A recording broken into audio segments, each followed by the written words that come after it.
Hey guys, today I'm going to show you how to replace the key fob battery on this 2017 Cadillac XT5. This one would work on 2017 to 2023 Cadillac XT5. So the first thing you want to do is remove this key by pressing this button.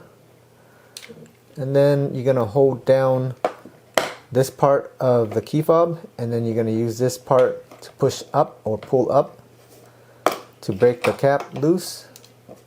And here is the battery. You can use the key to pry it open to remove the battery. And this battery is CR2032. You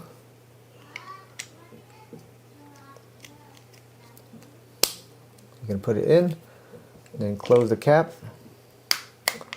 Make sure it snaps in. And then you're going to put the key back in. And that's it.